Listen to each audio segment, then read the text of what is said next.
তুমি ওই একটু সামনে নাও, একটু সামনে নাও। হ্যাঁ এইখানে কাটো, তুমি এইখানে কাটো, তোমার তো বললাম আমি এখানে কাটতে। জি জি। ভাই, কাহিনী এবং চিত্রনাট্যে কার নাম দিব? আমার নাম দিবা? দেখো, কাহিনী চিত্রনাট্য পরিচালনা সাবের মাহমুদ।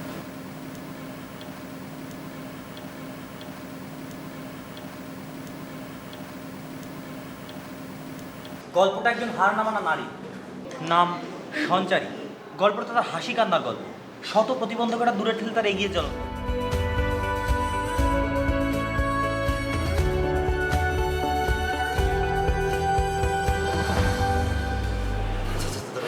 তুমি আমার স্ক্রিপ্ট দিতে পারবা? নিশ্চয়ই স্যার পারবো। কবে দিতে হবে?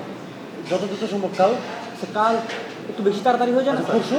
জি স্যার, পরশু পাবো। লিখতে পারবে? জি স্যার। সত্যি? জি স্যার। যাও তুমি লেখা শুরু করো, আমার পছন্দ মধ্যে জি স্যার, তাহলে আজকে আমি আসি। আচ্ছা ঠিক আছে, তাড়াতাড়ি থ্যাংক ইউ স্যার।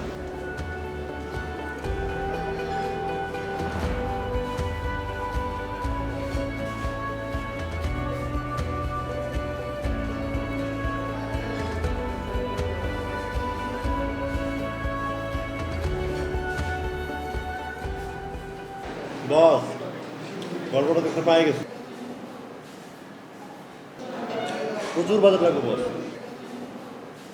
হ্যাঁ, টাকা কিন্তু অনেক লাগবে। রেডি করার টাকা আসছে।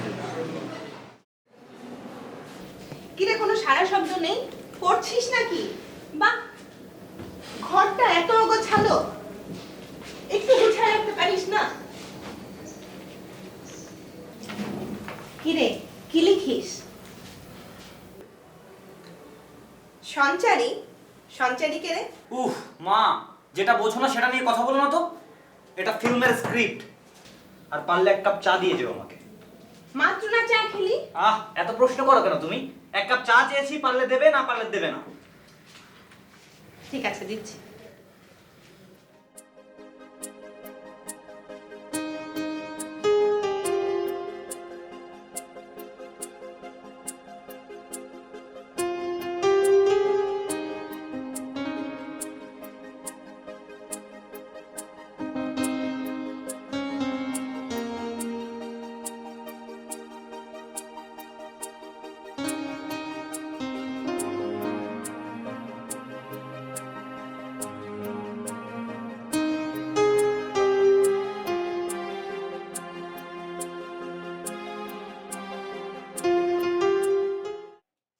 হ্যাঁ, কি খবর তোমার? নায়িকা তো হয়ে গেল। হ্যাঁ, আমার লাভ কি? স্যার, স্যার আমার স্ক্রিপ্ট আছে। স্যার আমার জীবনের প্রথম স্ক্রিপ্ট, একটু দেখবেন স্যার। যাও যাও।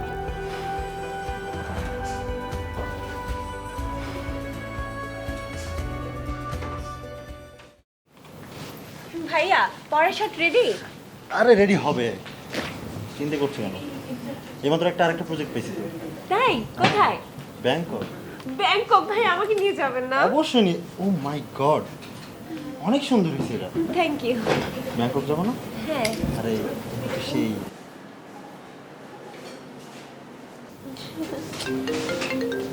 ঈশ্বর। হ্যালো, আমি ফোন ধরছি না, তার মানে কি তোমার কমন সেন্স নাই যে আমি ব্যস্ত আছি? একটা স্ক্রিপ্ট দিয়ে কি খুব বড় কাজ করে ফেলেছো নাকি? এসব স্ক্রিপ্ট দিয়ে সিনেমা হয় না। আমি তোমাকে বলছি যে লক হলে আমি তোমাকে জানাবো। তোমার যদি ধৈর্য না থাকে তুমি স্ক্রিপ্ট নিয়ে যেতে পারো। কি হয়েছে ভাইয়া? আরে বলো না, রাস্তার ছেলেগুলো সব ফোন দিয়ে। ও আচ্ছা।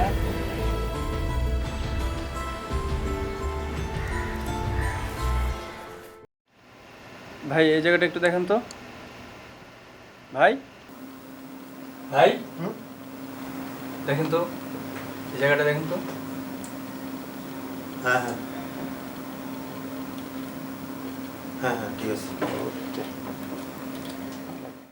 সিনেমা করতে যাচ্ছি। আচ্ছা, খুব ভালো খবর। এবং আমরা শুনেছি চলচ্চিত্রটার লেখকও আপনি নিজেই। হ্যাঁ, আমি আসলে এটা আমার একটা মৌলিক গল্প। আমি প্রায় আরো 5 বছর আগে এই গল্পটা লিখেছিলাম, তো সময় সুযোগ করে উঠতে পারিনি। কাস্টিং পাচ্ছিলাম না ভালো, শেষ পর্যন্ত হয়ে গেল আর কি।